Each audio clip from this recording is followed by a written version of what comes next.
तो क्या हाल है बच्चों, मैं रोहित कुमार स्वागत है आपके अपने YouTube चैनल ZTI क्लासेस में।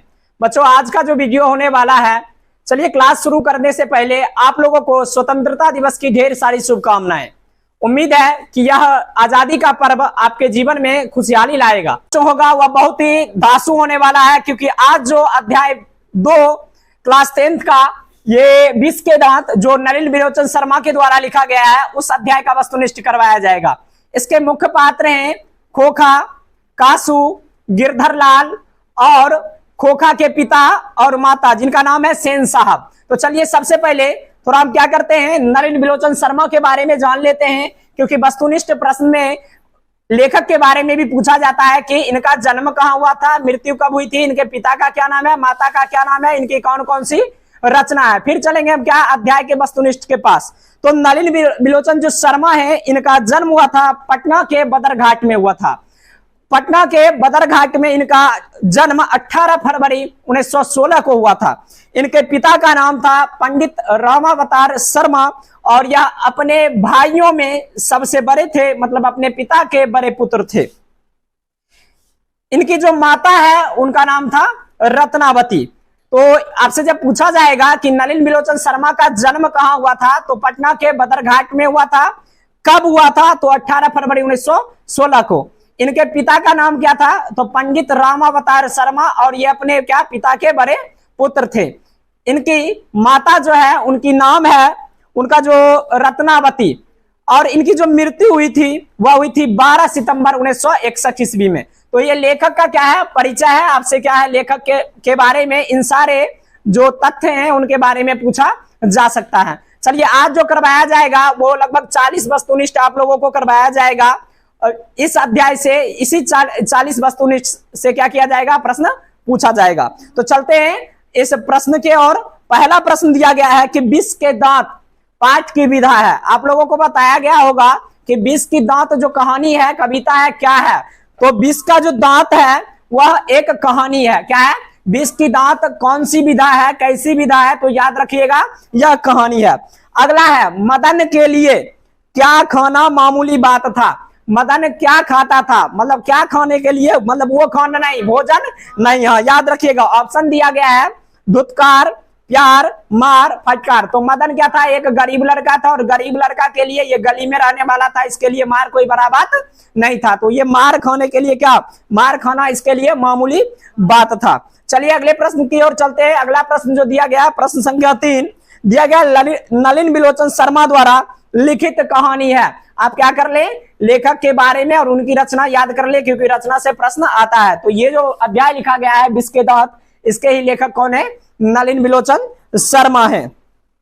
अगला है दिया गया है कि कुछ सेंटेंस किनके द्वारा बोला गया था कि मैं तो खोखा को इंजीनियर बनाना चाहता हूं। यह सेंटेंस, यह जो वाक्य है किनके द्वारा बोला गया था। तो आप लोगों को याद होगा यह जो सेंटेंस है, वाक्य है, वो सेन साहब के द्वारा बोला गया था, मतलब मिस्टर सेन के द्वारा। किनके द्वारा, मिस्टर सेन के द्वारा क्या किया गया था, बोला गया था। एक मिस्टर सेन थे जो खोखा के पिता, एक मिसेज सेन थी जो खोखा की माँ। अगला है विष के दांत के कहानी के रचिता। तो आप लोगों को बताया गया था कि विष के दांत के रचिता कौन है, तो नलिन विलोचन शर्मा है। अब ये जो खोखा है उसकी 4 बहनें थी। कितनी बहनें, 4 बहनें। तो चारों बहनों का नाम आपसे पूछा जा सकता है। तो याद रखिएगा उसकी 4 बहन रजनी, शेफाली, आलो, सीमा, ये चारों क्या थी, बहनें थी किसकी, खोखा के। तो खोखा के लिए कुछ नियम नहीं था, ये नियम के मामले में क्या था, अपवाद था। इसके लिए घर में किसी भी प्रकार के नियम नहीं बनाए गए थे। लेकिन इनकी जो ये 4 बहनें थी, ये जो 4 बहनें थी, इनके लिए क्या था, नियम कानून था। मतलब ये कठपुतलियों के जैसे काम करती थी। ये घर में रहती थी, जिस प्रकार इनके माता पिता के द्वारा हिदायत दिया जाता था उसका ये पालन करती थी। उसके बाद यह किसी भी प्रकार का अन्य काम नहीं करती थी। चलिए अगला दिया गया है कि सेन साहब खोखा को क्या बनाना चाहते हैं। तो आप लोगों को बताया गया था कि बचपन से ही उसे क्या, बढ़ई से शिक्षा दिलवाया जाता था, तो उसे इंजीनियर बनाना चाहते थे। क्या बनाना चाहते थे, इंजीनियर। सेन साहब जो है अपने पुत्र को इंजीनियर बनाना चाहते थे। अब देखिए सेन साहब के पास एक मोटर कार था, तो दिया गया है अगला प्रश्न जो है, सेन साहब की नई मोटर कार का कीमत कितना था। मतलब वो थार नहीं था या फॉर्च्यूनर, ऐसा कुछ नहीं था। हाँ 7,500 था। कितना था? 7,500। अभी बउआ क्या है, एक साइकिल भी अच्छा लीजिएगा तो आप लोगों को 7,500 रुपया में नहीं देगा। हाँ, और तब के जमाने में जब ये लेखक ये क्या करते हैं, इस कहानी को लिखते हैं, तब क्या 7,500 में वो कार आ जाती थी। चलिए अगले प्रश्न की ओर चलते हैं। सेन साहब की आंखों का तारा है। अब बताइए सेन साहब की आंखों का तारा क्या था? तो उनका लाडला, उनका प्यारा पुत्र कौन सा? कासू। कौन था? कासू, जिसका एक और अन्य नाम था। अगर कासू दिया ऑप्शन में तो ठीक, अगर नहीं दिया तो आप क्या करें, खोखा में टिक आउट करें, क्योंकि उसी का नाम क्या था? कासू, और खोखा एक ही था। अब है खोखा के दांत किसने तोड़े? तो खोखा क्या? सांप। इसका दांत क्या था? विषैला था। मतलब बताने के लिए विषैला था, विषैला था नहीं, और ये सांप नहीं था। हाँ याद रखिएगा। तो मदन जो है इसका क्या करता है, वो जो विष का दांत है उसे तोड़ देता है। खोखा अमीर परिवार का है और एक मदन गरीब मध्यम वर्ग का है, गरीब परिवार का है। अगला है कि सेंटेंस दिया गया है कि यह किस कहानी से लिया गया है कि महल और झोपड़ी वालों की लड़ाई में अक्सर महल वाले ही जीतते हैं, पर उसी हालात में जब दूसरे झोपड़ी वाले उनकी मदद के खिलाफ करते हैं। तो यह जो पंक्ति है किससे लिया गया? तो याद रखिएगा यह जो पंक्ति लिया गया है विष के दांत से लिया गया है, और इसके रचिता नलिन विलोचन शर्मा है। अगला दिया गया है किसके अनुसार सेनों ने सिद्धांतों को भी बदल दिया। तो देखिए सेन के लिए क्या था? सिद्धांत था, वो अमीर परिवार के थे, उनके घर में नियम चलता था। लेकिन जब उनका एकलौता पुत्र, मतलब वो मांगा हुआ पुत्र कहते हैं ना, सबके मतलब क्या कहा जाता है कि कुछ ऐसे घर होते हैं जहां वो लड़का लड़की में क्या होता है, भेदभाव चलता है। मानिए आपके घर में मतलब क्या, आपके माता पिता के 5 संतान है या 7 संतान है, जो भी, अगर मानिए उसमें सबसे छोटा जो है वो लड़का होगा तो उसको लाड़ प्यार क्या होगा, थोड़ा अधिक मिलेगा। हाँ कुछ घरों में ऐसा होता है कि थोड़ा अधिक दिया जाता था। तो मतलब यहाँ जो है इस कहानी में भी क्या, लाड़ प्यार अधिक मिलता था। इसलिए ये जो अपना सिद्धांत है ये खोखा के कारण क्या करते हैं, बदल लेते हैं। तो आपसे जब पूछा जाएगा कि किनके कारण सेन साहब अपने सिद्धांत बदल लेते हैं, तो वो अपने पुत्र खोखा के कारण क्या करते हैं, अपने सिद्धांत बदल लेते हैं। अब देखिए किसने कहा कि ऐसे ही लड़के आगे चलकर गुंडे चोर डाकू बनते हैं। तो याद रखिएगा ये जो उनका सोफर था, सोफर मतलब होता है क्या, ड्राइवर। क्या था? ड्राइवर। तो ड्राइवर नहीं बोला था। तो जब वो कार में जब वो क्या होता है, मदन और ड्राइवर के बीच जब झड़प होता है, तब सेन साहब कहते हैं, वो खोखे सॉरी ये मदन के मां को कहा जाता है सेन साहब के द्वारा कि ऐसे ही बच्चे क्या जाते हैं, आगे चलकर चोर डाकू बनते हैं। तो यह कहा गया था सेन साहब के द्वारा। विष के दांत में मतलब किस वर्ग के बारे में बताया गया है? तो याद रखिएगा विष के दांत में मध्यम वर्ग के बारे में बताया गया। किसके बारे में? मध्यम वर्ग के बारे में बताया गया। सेन साहब, अगला प्रश्न है कि सेन साहब की कितनी पुत्रियां थी, मतलब उन्हें कितनी संतानें थी। संतान अगर पूछेगा तो 5, पुत्रियां अगर पूछा तो 4, पुत्र पूछा तो 1। पुत्रिया का नाम रिपीट किया जाए, अभी क्या क्या बताया गया था, आलो, रजनी, सफाली और एक सीमा। चलिए अगले प्रश्न की ओर चलते हैं कि नलिन विलोचन शर्मा किस भाषा, मतलब जन्म जो लिए वो किस भाषा के थे, मतलब इनका प्रमुख भाषा क्या था? तो याद रखिएगा इनका जो प्रमुख भाषा था वो भोजपुरी था। क्या था? भोजपुरी था। हाँ ये भोजपुरी भाषा को क्या करते थे, अधिक जानते थे। चलिए अगले प्रश्न की ओर चलते हैं। खोखा किसे कहा गया है? तो खोखा कहा गया है किसे? कासू को कहा गया है। किसे कहा गया है? कासू, जो सेन साहब का क्या था, पुत्र था। चलिए अगले प्रश्न की ओर चलते हैं। मदन ने कासू के कितने दांत तोड़ डाले? तो चलिए आज क्या है, आज जो सांप है, नाग जो विषैला है, उसका दांत तोड़ा गया। तो किसके द्वारा? सपेरा के द्वारा तोड़ा जाता है। तो यहाँ सपेरा कौन? मदन, और सांप कौन? कासू। और कासू के कितने दांत तोड़े गए आपसे जब पूछा जाएगा तो याद रखिएगा 2 दांत तोड़ दिए गए, मतलब आगे का जो 2 दांत है वो तोड़ दिया गया। आप लोग अपना अपना वो जो चेहरा है ना, वो आंख बंद करके देखिए कि आपके आगे का 2 दांत टूटने के बाद आपका वो कैसा दिखता है। हाँ अगला है कि कौवे के जमात में शामिल होने के लिए ललक गया। तो कौन जो है कौवे के जमात में वो ललक गया था शामिल होने के लिए? तो याद रखिएगा जो कासू जो है वो कौवे के जमात में। तो याद रखिए आपसे जब ये पूछा जाएगा कि कौवे का जमात किसे कहा गया है, तो कौवे का जो जमात है वो मदन के और मदन के गली वाले जो बच्चे खेल रहे थे उसे कौवे के जमात के नाम से पुकारा गया है। अब सेन साहब के मित्र कौन थे? इनके घर में क्या इनके मित्र आते हैं? तो याद रखिएगा इनका जो मित्र था वो पत्रकार था। क्या था? पत्रकार था। चलिए अगले प्रश्न की ओर चलते हैं। नलिन बिलोचन शर्मा का जन्म हुआ था, देख लीजिए आ गया। तो याद रखिएगा पटना के बदरघाट में। कहा? पटना के बदरघाट में इनका क्या हुआ था? जन्म हुआ था। अगला प्रश्न दिया गया है कि लड़कियां क्या है? कठपुतलियां है। किसे इस बात पर गर्व है? तो याद रखिएगा कौन अपने पुत्रियों को कठपुतलियों के जैसे नचाते थे? तो कौन? सेन साहब। तो सेन साहब को इस बात पर क्या था? गर्व था कि उनकी बेटी जो है उनकी सारी कहना को क्या करती है? मानती है। लेकिन बेटा के लिए कोई नियम ही नहीं है क्योंकि वो मानता ही नहीं है। मदन की उम्र कितनी थी? तो याद रखिएगा मदन का जो उम्र था वो 5 से 6 साल का था। कितना था? 5 से 6 साल। हाँ, मदन का जो उम्र दिया गया था वो कितना था? 5 से 6 साल का था। चलिए आगे चलते हैं कि अब देखिए वो जो मदन खेल रहा था वो क्या खेल रहा था? प्रश्न दिया गया है कि कासू मदन के साथ किस खेल में शरीक होना चाहता था? तो वो क्या? हंस कौवे के जमात में शामिल होना चाहता था। तो किस खेल के लिए? तो याद रखिएगा लट्टू के लिए। किसके लिए? लट्टू के लिए। हाँ, वो जो मदन है वो लट्टू नचा रहा था और कासू चाहता है कि उसे भी क्या मिले? लट्टू नचाने मिले, खेलने मिले। लेकिन क्या करता है वो? मदन नहीं देता क्योंकि मदन भले ही गरीब परिवार का था लेकिन उसमें भी क्या था कि उनके माता पिता जैसे भी है भरण पोषण उनका वो स्वयं करते हैं। तो मतलब इसके पास भी घमंड था और उसके पास ये घमंड था कि उसके माता पिता क्या है? पैसे वाले हैं। क्या है? पैसे वाले। वो जो चाहे वो कर सकते हैं। इसी घमंड को मदन ने क्या कर दिया? वो दांतों के सहायता से तोड़ दिया। अगले प्रश्न को देखते हैं। अगला प्रश्न दिया गया है कि नलिन बिलोचन शर्मा के माता जी का क्या नाम था? उनके माता जो है उनका क्या नाम था? तो याद रखिएगा रत्नावती। क्या? रत्नावती जो है उनके माता का नाम था।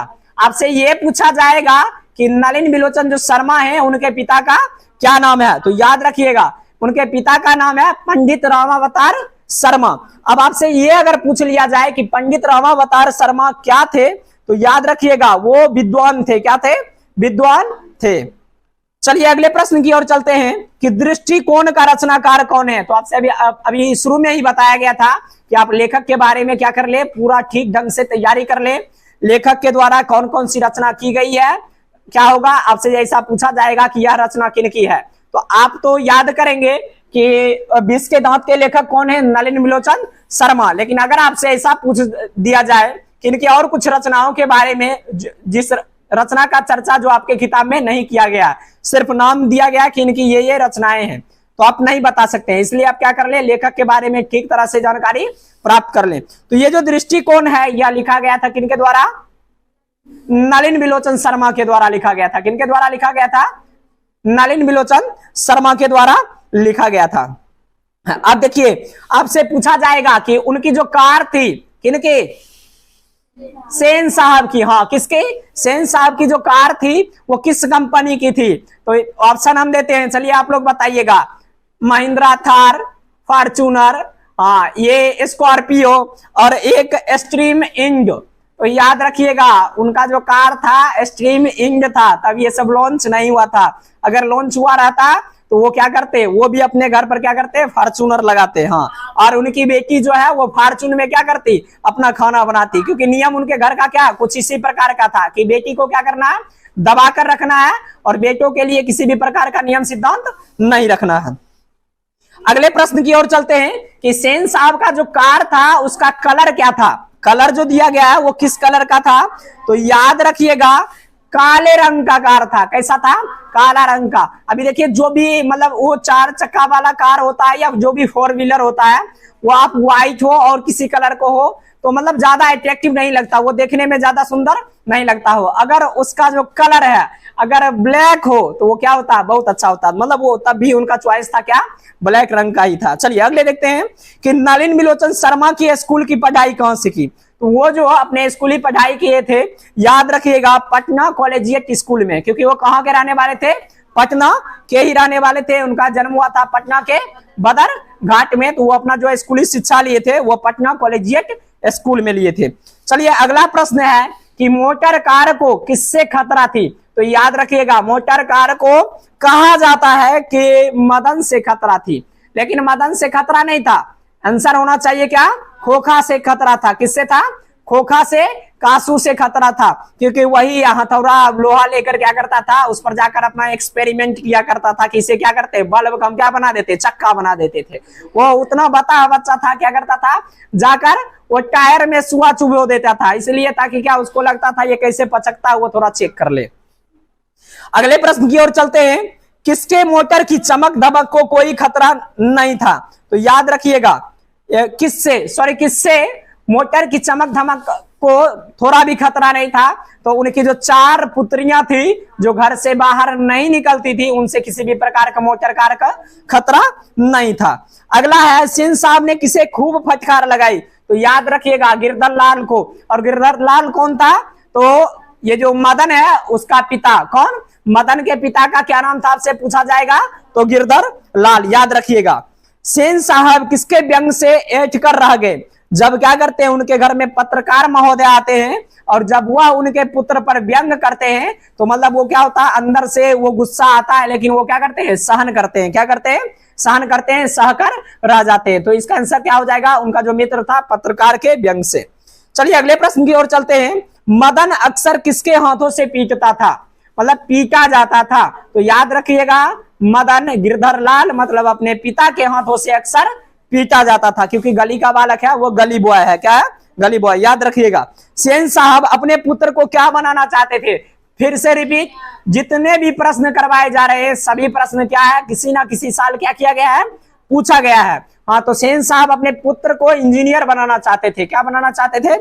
इंजीनियर बनाना चाहते थे। अब दिया गया है कि गिरधर लाल किस वर्ग से संबंध रखते थे? तो याद रखिएगा, गिरधर लाल, मदन, ये किस वर्ग के थे? तो मध्यम वर्ग के थे। गिरधर लाल कौन थे? तो याद रखिएगा, गिरधर लाल दिया गया है कि ये किसके, मदन के पिता थे। अगला प्रश्न है, मदन के पिता का क्या नाम था? देखिए वही बार बार क्या है, प्रश्न रिपीट कर रहा है कि मदन के पिता का क्या नाम था, गिरधर लाल किसके पिता थे। तो इसी प्रकार का प्रश्न आता है, इससे किसी भी एक भी प्रश्न जो है बाहर नहीं जाएगा। और हिंदी का ये ऐसा अध्याय जिससे हर साल क्या है, प्रश्न पूछता ही है। चलिए और देखते हैं कि नलिन बिलोचन शर्मा की मृत्यु कब हुई थी? तो याद रखिएगा, नलिन बिलोचन शर्मा की मृत्यु 12 सितंबर 1961 को। कब हुआ था? 12 सितंबर 1961 को। अभी तक आप लोगों को लगभग 40 प्रश्न करवा दिए गए हैं। कितने प्रश्न? 40 प्रश्न। मतलब एक अध्याय से कितने प्रश्न करवा दिए गए हैं? 40 प्रश्न करवा दिए गए। चलिए एक दो प्रश्न और क्या करते हैं, बता देते हैं, फिर क्या करते हैं, आज का जो क्लास है समाप्त करते हैं। बस इसी 40 प्रश्न में क्या होगा, जो एग्जाम होगा आपका 2024 में, अध्याय इससे क्या, विष के दांत से जो आएंगे प्रश्न, बस इसी से प्रश्न आएंगे, एक भी प्रश्न बाहर आने वाला नहीं है। लोग सेन साहब को उसके बच्चे को कौन सा विद्यालय उपयुक्त बताते थे? मतलब उसे लोग आते थे सजेशन देने, जैसे आपके माता पिता को लोग सजेशन देते होंगे कि वहां पढ़ने भेजे, तो उन्हें क्या बोला जाता था कि अपने बच्चे को कहां भेजे? तो याद रखिएगा, किंडर, ये गार्डन जो है स्कूल, उसमें बोला जाता था कि अपने बच्चे मतलब कासू या खोखा को भेजे पढ़ने के लिए। विष की दांत कहां से ली गई है? तो याद रखिएगा, विष की दांत जो है वो अन्य कहानियों का संग्रह है, या आपसे पूछा जाएगा कि विष की दांत कैसी विधा है, तो कहानी है। क्या है? कहानी है। तो यह जो क्लास है आज का, यह यहीं पर क्या होता है, समाप्त होता है। मिलते हैं फिर अगले क्लास में।